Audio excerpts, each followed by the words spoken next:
Chapter 7. Now in response to the matters you wrote about, it is good for a man not to have sexual relations with a woman. But because sexual immorality is so common, each man should have sexual relations with his own wife, and each woman should have sexual relations with her own husband. A husband should fulfill his marital duty to his wife, and likewise a wife to her husband.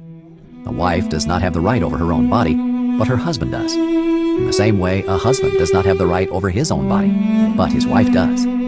Do not deprive one another, except when you agree for a time to devote yourselves to prayer. Then come together again. Otherwise, Satan may tempt you because of your lack of self-control. I say this as a concession, not as a command. I wish that all people were as I am, but each has his own gift from God. One person has this gift, another has that. I say to the unmarried and to widows, it is good for them if they remain as I am. But if they do not have self-control, they should marry, since it is better to marry than to burn with desire. To the married I give this command, not I, but the Lord. A wife is not to leave her husband, but if she does leave, she must remain unmarried or be reconciled to her husband. And a husband is not to divorce his wife. But I, not the Lord, say to the rest, if any brother has an unbelieving wife and she is willing to live with him, he must not divorce her. Also, if any woman has an unbelieving husband and he is willing to live with her, she must not divorce her husband. For the unbelieving husband is made holy by the wife, and the unbelieving wife is made holy by the husband. Otherwise, your children would be unclean, but as it is, they are holy. But if the unbeliever leaves, let him leave. A brother or sister is not bound in such cases. God has called you to live in peace. Wife, for all you know, you might save your husband. Husband, for all you know, you might save your wife. Let each one live his life in the situation the Lord assigned when God called him. This is what I command in all the churches. Was anyone already circumcised when he was called? He should not undo his circumcision. Was anyone called while uncircumcised? He should not get circumcised. Circumcision does not matter, and uncircumcision does not matter. Keeping God's commands is what matters.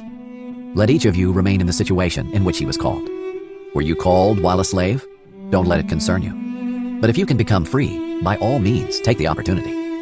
For he who is called by the Lord as a slave is the Lord's freed man. Likewise, he who is called as a free man is Christ's slave. You were bought at a price.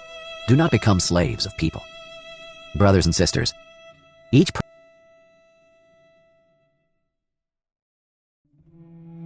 person is to remain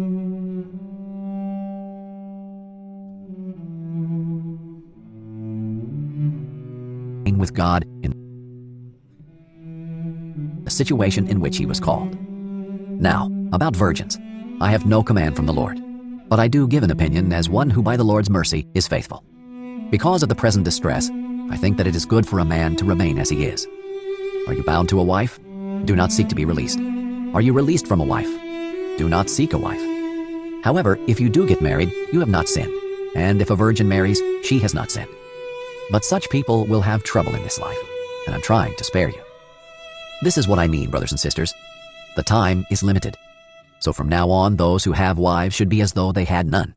Those who weep as though they did not weep. Those who rejoice as though they did not rejoice. Those who buy as though they didn't own anything. And those who use the world as though they did not make full use of it. For this world in its current form is passing away. I want you to be without concerns. The unmarried man is concerned about the things of the Lord, how he may please the Lord.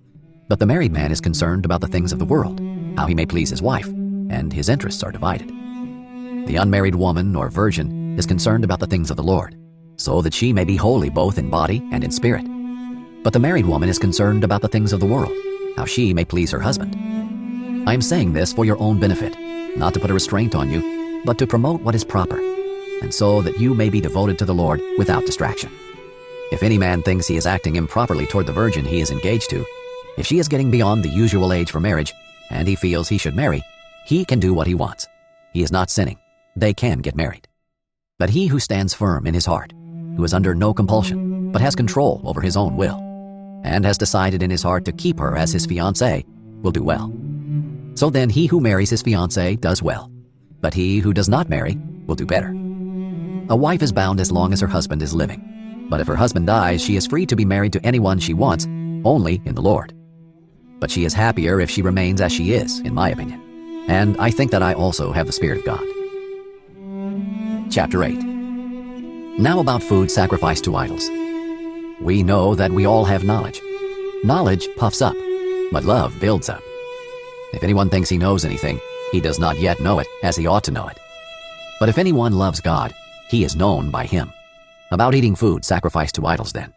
We know that an idol is nothing in the world, and that there is no God but one. For even if there are so-called gods, whether in heaven or on earth, as there are many gods and many lords, yet for us there is one God, the Father. All things are from him, and we exist for him. And there is one Lord, Jesus Christ. All things are through him, and we exist through him. However, not everyone has this knowledge. Some have been so used to idolatry up until now that when they eat food sacrificed to an idol, their conscience, being weak, is defiled. Food will not bring us close to God.